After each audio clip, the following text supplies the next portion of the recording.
The Alchemist, by Paulo Coelho. Book summary. While sleeping near a sycamore tree in the sacristy of an abandoned church, Santiago, a shepherd boy, has a recurring dream about a child who tells him that he will find a hidden treasure if he travels to the Egyptian pyramids. An old woman tells Santiago that this dream is prophetic and that he must follow its instructions. Santiago is uncertain, however, since he enjoys the life of a shepherd.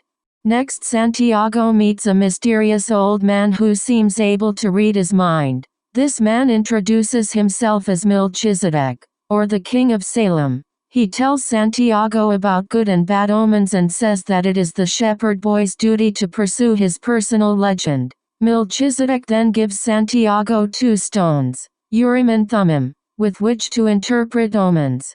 Santiago wavers briefly before selling his flock and purchasing a ticket to Tangier, in northern Africa, to which he travels by boat. Shortly after he arrives there, a thief steals all of Santiago's money, so the shepherd boy decides to look for a way to make enough money to return home. He finds work in the shop of a crystal merchant, where Santiago makes improvements that reap considerable financial rewards.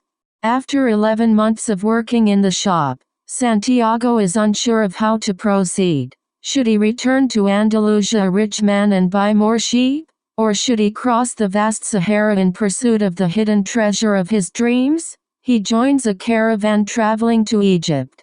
Santiago meets an Englishman who wants to learn the secret of alchemy, or turning any metal into gold, from a famous alchemist who lives at an oasis on the way to the pyramids. While traveling, Santiago begins listening to the desert and discovering the soul of the world.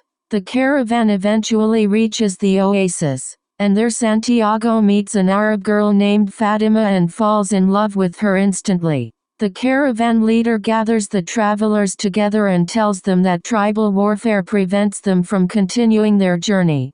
Santiago wanders from the oasis into the desert and, seeing 2 hawks fighting in the sky, has a vision of an army entering the oasis. Because attacking an oasis is a violation of the rules of the desert, Santiago shares his vision with the oasis's tribal chieftain.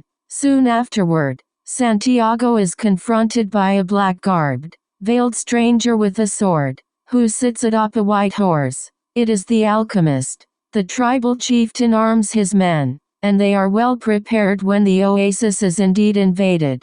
The alchemist offers to cross the desert with Santiago. Soon the 2 men enter into an area of intense tribal warfare.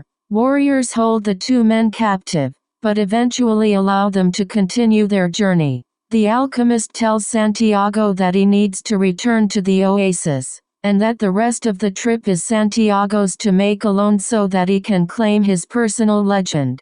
Santiago arrives at the Egyptian pyramids and begins to dig. He finds nothing buried in the ground.